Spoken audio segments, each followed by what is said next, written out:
my strength. You know, it kind of reminds me, well, I hate saying this, but years ago I used to lift a whole lot of weights. Need to get back into it. Come on. But used to lift weights real hard, and sometimes when you lift weights, you don't need to do it without a spotter.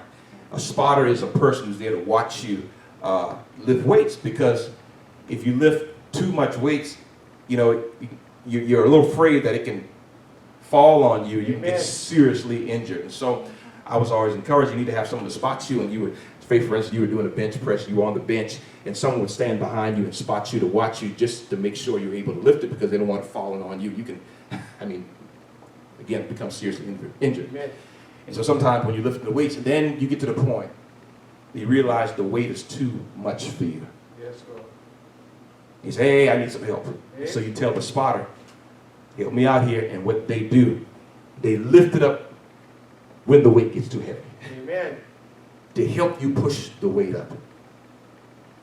And had not been for the spotter there, again, you can be seriously injured. You would not be able to make it. Amen.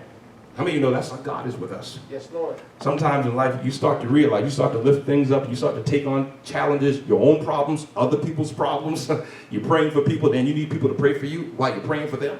And you realize so many things are coming up against you, and all of a sudden you realize, man, this weight is too heavy. Yes, Lord. And God, he's kind of like that spot. He said, no, don't worry about it. I'm here to lift up this weight so you may be able to bear it. Lord. And that's what God does.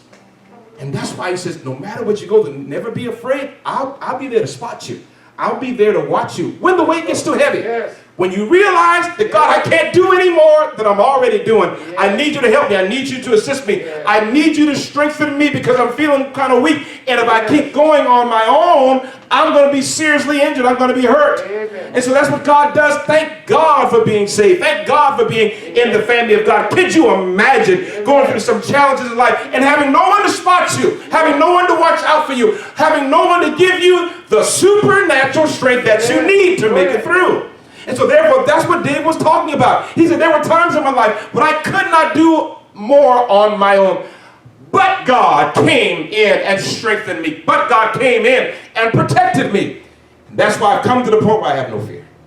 Because I already know what God is going to do. I already know God is faithful. I already seen him come through for me in the past. And I know he'll do it again. Amen. That's what he said. We have no fear because God is our refuge. He is my strength. Somebody say my strength, my strength.